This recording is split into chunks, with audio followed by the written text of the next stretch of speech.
की शुरुआत में दिखाया जाता है कि एक औरत बिल्कुल नंगी नामर्जात होकर नहाने जा रही होती है और जैसे ही वह टब में लेटकर पानी के नल को चलाती है तभी उसे एक जोरदार करंट का झटका लगता है और वह टब में ही मर जाती है। अब आगे हमें एक साल बाद का सीन दिखाया जाता है जिसमें एक एलिस नाम की लड़की अपने घर आती है। असल में एलिस पोल नाम के शख्स की वाइफ होती है और पोल की पहली वाइफ होती है सैरा, जो मूवी के पहले सीन में पानी के टब में करंट लगने की वजह से मर गई थी। मतलब पोल का क्रीम रोल एक साल में ही तड़प उठा, इसलिए उसने दूसरी शादी कर ली और यहाँ हम व्यूअर्स न जाने कब से वर्जिन है। अब एलिस घर में आते ही क्रिस्टियानो रोनाल्डो को चिढ़ाते हुए कोको कोला पीती है, लेकिन तभी वह देखती है कि वहाँ मार्कस आता है। मार्कस सैरा और पोल का बेटा होता है, मतलब कि एलिस का सौतेला बेटा। मार्कस स्कूल की ड्रेस में होता है तो एलिस मार्कस से पूछती है कि तुम स्कूल से इतना जल्दी कैसे आ गए, तुम्हारे पापा ने तो कहा था कि तुम एक हफ्ते बाद आओगे। तो मार्कस कहता है कि स्कूल में चिकन पॉक्स फैल गया है इसलिए सभी को घर भेज दिया गया है। तो एलिस पूछती है कि तुम्हारे पास किराया कहाँ से आया। तो मार्कस कहता है कि वो तो मैंने पापा की ड्रोर से $1000 ले लिए थे। तो एलिस मार्कस का घर में वेलकम करती है, लेकिन मार्कस मन ही मन सोचता है कि घर में मेरा ही वेलकम। सही बात है भैया, सही बात है। कुछ टाइम बाद एलिस मार्कस से पूछती है कि डिनर में क्या खाओगे तुम, बताओ तुम्हारे लिए क्या बनाऊं। तो मार्कस कहता है कि घिया चने की दाल बना लो। तो बातों ही बातों में मार्कस एलिस से पूछता है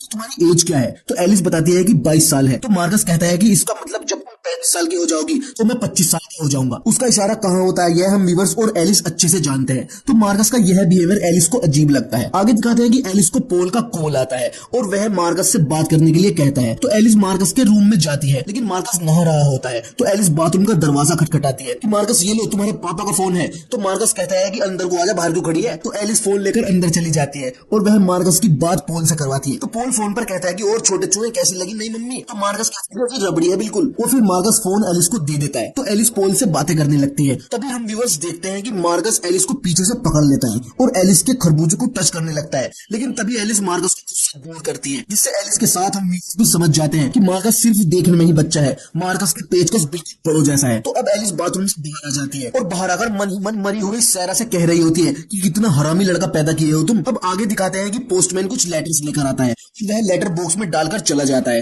लेकिन मार्कस उसे देख लेता है और वह लेटर बॉक्स से एक लेटर चुराकर अपने पास रख लेता है। अब यह कौन सा लेटर होता है यह हमें आगे पता चलेगा। आगे दिखाते हैं कि मार्कस स्विमिंग पूल में नहाकर आता है तो एलिस उसके बदन को तौलिए से साफ करती है। अब आगे दिखाते हैं कि पोल पेरिस से लौट आया है तो एलिस और मार्कस पोल को लेने के लिए एयरपोर्ट पर जाते हैं।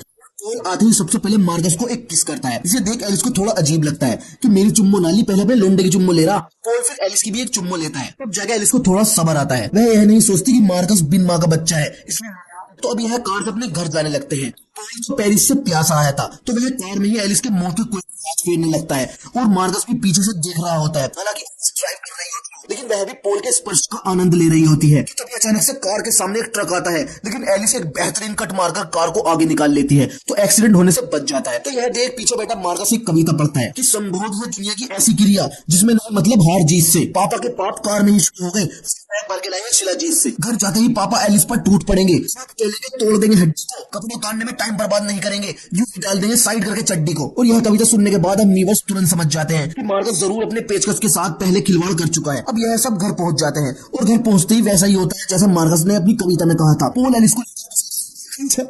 पोल एलिस को लेकर गुसल खाने में घुस जाता है और वह एलिस को भी अपने साथ टप में लेटा लेता है और फिर यह दोनों टप के अंदर खूब उल्टा सीधा काम करते हैं और इनकी टपटप की आवाज बाहर जा रही होती है और इनकी यह आवाज सुनकर मार्कस का दिमाग खराब हो रहा होता है। लेकिन पोल का रोल इतने से कहां शांत होने वाला था तो वह कुछ ही टाइम बाद एलिस को बेडरूम में ले जाता है और वह उसको दबा दबाकर पेलता है। इससे भी मार्कस को परेशानी होती है। तो मार्कस की यह परेशानी देख हम व्यूअर्स सोचते हैं कि यह मार्कस छोटा भैया होने नहीं देने का। अब सुबह हो जाती है और पोल की गर्मी भी थोड़ी शांत हो जाती है। अब एलिस पोल से मार्कस के अजीब बिहेवियर के बारे में पूछती है तो पोल ज्यादा कुछ नहीं कह पाता, वह टाल देता है। अब यह तीनों लंच के लिए रेस्टोरेंट में जाते हैं तो वहां लंच करते हुए पोल को पता नहीं क्या चुलबुली सी उठती है कि वह एलिस से पूछता है कि क्या तुमने मेरी ड्रॉ से $1000 लिए हैं। तो एलिस तुरंत कहती है कि नहीं मैंने नहीं लिए, वो तो मार्कस ने लिए हैं। तो मार्कस तुरंत बीच में बोलता है और कहता है कि मैंने $1000 नहीं लिए, मैंने तो सिर्फ $300 लिए थे। तो यह सुन एलिस चौंक जाती है कि यह मार्कस तो मुझे पोल के सामने चोर भी साबित कर रहा है। तो वह वही मार्कस से बहस करने लगती है क्योंकि मार्कस ने कहानी के शुरू में ही बताया था कि उसने $1000 लिए हैं, लेकिन यहाँ वो झूठ बोल रहा होता है। तो पोल बीच बोलने के बाद भला बन जाता है कि चलो जाने दो कोई बात ना, लेकिन एलिस खुद को सही साबित करने की कोशिश करती है, लेकिन वह मार्कस शातिर दिमाग के आगे नाकाम हो जाती है। तो वह घर आकर सबसे पहले मार्कस के रूम की तलाशी लेती है कि उसने पैसे जरूर अपने रूम में छिपा रखे होंगे।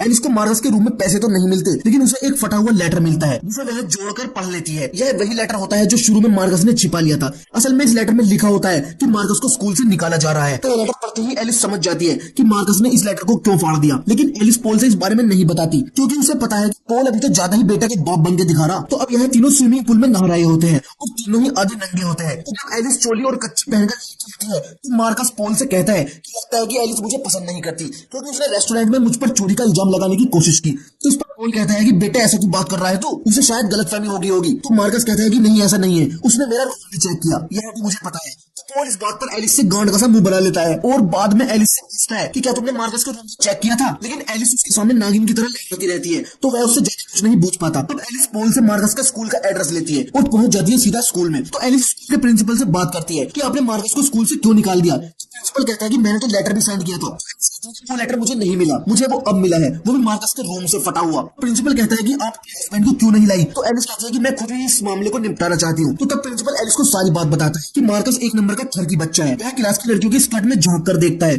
पेंटिंग बनाता है और एक बार फिर से मम्मी को सुनने को मिलता है कि मार्कस सिर्फ देखने में बच्चा है जबकि मार्कस का पेचकस तो बहुत जैसा है। प्रिंसिपल बताता है कि उसने पहले एक बिल्ली को खूब टॉर्चर किया और फिर से मार डाला, तो इन्हीं कारणों की वजह से हमें उसे स्कूल से निकालना पड़ा और स्कूल में कोई चिकन पॉक्स नहीं फैला है, वह सब कुछ झूठ बोल रहा है। तो एलिस कहती है कि यह सब आपने उसके फादर से क्यों नहीं बताया। तो प्रिंसिपल कहता है कि मैं सब कुछ बता चुका हूँ और उसके फादर ने उसको दिमाग के डॉक्टर को भी दिखाया था, लेकिन मार्कस बहुत चालाक बच्चा है, वह किसी के भी काबू में नहीं आता। तो यह सब सुन एलिस का शक मार्कस की तरफ और बढ़ जाता है। अब आगे दिखाते हैं कि एलिस और पॉल एक पार्टी में जाते हैं और वहाँ एलिस की मुलाकात एक लेडी से होती है। असल में यह लेडी पुरानी हाउस की ओनर होती है, मतलब पॉल ने अपनी एक्स वाइफ सैरा के मरने के बाद यह घर इस लेडी को बेच दिया था। तो यह लेडी एलिस से बताती है कि सैरा मेरी बहुत अच्छी फ्रेंड थी और उसकी मौत इसी घर में इलेक्ट्रिक शॉक लगने की वजह से हो गई थी। तो एलिस चौंक जाती है क्योंकि उसको पॉल ने बताया था कि सैरा की मौत तो हार्ट अटैक से हुई है। तो वह पार्टी से जाते वक्त कार में पॉल से पूछती है कि सैरा की मौत कैसे हुई थी। तो पॉल अब भी बताता है कि उसकी मौत हार्ट अटैक से हुई थी। तो यहाँ एलिस सोच में पड़ जाती है कि शायद पॉल को नहीं पता कि सैरा की मौत इलेक्ट्रिक शॉक लगने की वजह से हुई है और एलिस का सारा शक मार्कस पर जाता है। तो एलिस आते ही पॉल को सब बता देती है कि वह मनी मार्कस नहीं चुराई थी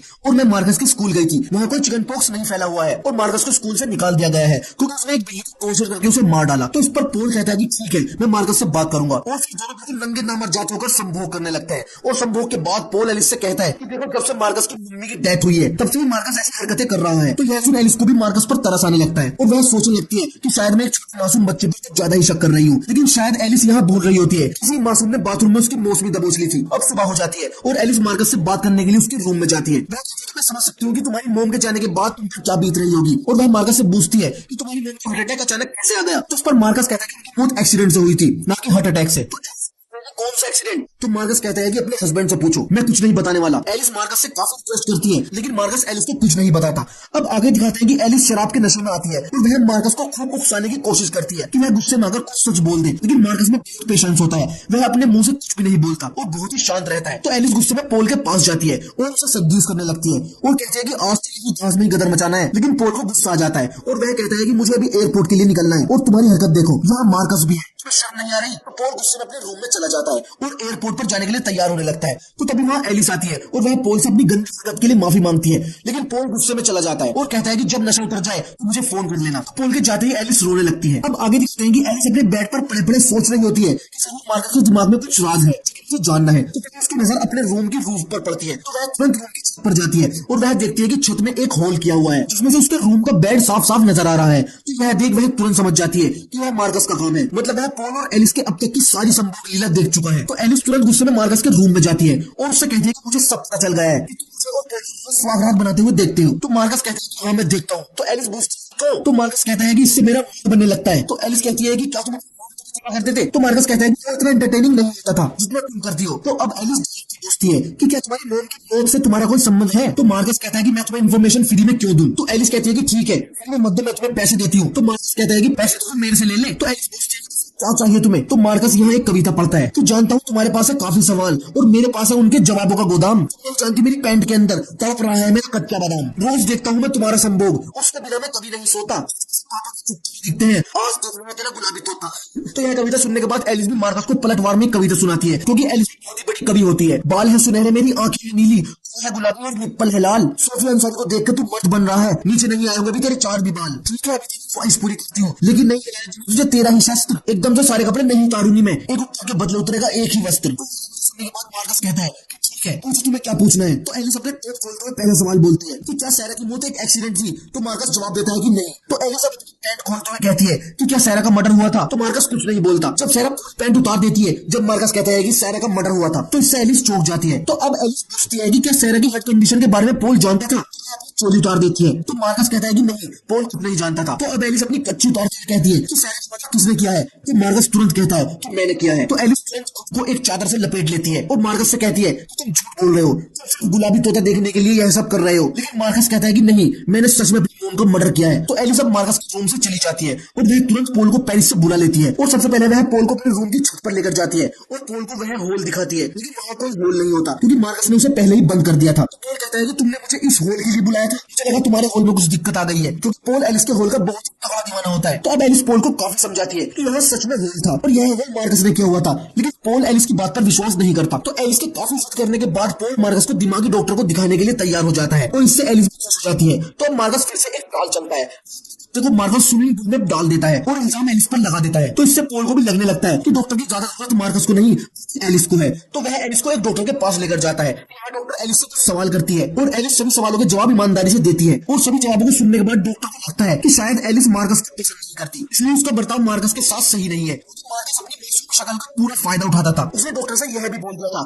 कि एलिस मेरे सामने नंगी नमरजात हो गई थी। अब डॉक्टर एलिस से पूछती है कि तुम एक छोटे बच्चे के आगे थी। तो एलिस यहाँ सटपटा जाती है। तो फिर से एलिस से पूछती है कि तुम एक छोटे बच्चे के आगे नंगी नमरजात थी। तो एलिस कहती है कि उसने ऐसा करने के लिए मजबूर किया था, मैं उससे कुछ जानना चाहती थी, उसके बदले मैंने कपड़े उतारे थे। तो क्या जानना चाहती थी? तो एलिस कहती है कि सारा के बारे में जानना चाहती थी। तो मुझे लग रहा था कि शायद पोल ने सारा का मर्डर किया है, लेकिन मैं गलत थी। तो डॉक्टर पूछते हैं कि तुमने मार्कस के कुत्ते को क्यों मारा? तो एलिस कहती है कि मैंने नहीं मारा, मार्कस नहीं मारा होगा, उसने एक बिल्ली को भी मारा था, मारा होगा। तो डॉक्टर कहती है कि ज्यादा कुत्ता ना करे, मुझे पता है तू पागल है और तेरा इलाज होना जरूरी है। तो अब एलिस सब सच बोलती है कि मार्कस ने अपनी मोम का मर्डर किया है और ये उससे बताया है। लेकिन डॉक्टर एलिस की बात कोई विश्वास नहीं करती और एलिस को मेंटल हॉस्पिटल में एडमिट कर दिया जाता है। और जब कुछ टाइम बाद एलिस के ठीक हो जाने पर एलिस को हॉस्पिटल से डिस्चार्ज कर दिया जाता है। तो वह हॉस्पिटल से इस हालत में आती है जैसे अल्लू अर्जुन ने पुष्पा मूवी में डांस का स्टेप किया है। तो एलिस को लेने के लिए पोल भी आता है और दोनों खुशी खुशी कार में बैठकर चले जाते हैं। अब एलिस मार्कस से मिलती है, लेकिन वह मार्कस और पोल से कुछ नहीं बोलती क्योंकि वह जानती है कि अगर फिर से मैं मार्कस के बारे में पोल को कुछ बताऊंगी तो यह मुझे फिर से मेंटल हॉस्पिटल में भेज देगा। तो वह मार्कस से भी बड़े ही अच्छे से बात करती है और मार्कस भी एलिस को अपने नए कुत्ते से मिलवाता है। तो अब मार्कस और एलिस कुत्ते को लेकर वॉक के लिए जाते हैं और मार्कस एलिस से पूछता है कि क्या हुआ, तुम्हारी बात का किसी ने यकीन किया? एलिस कहती है कि हाँ, मैंने हॉस्पिटल में सभी से बोला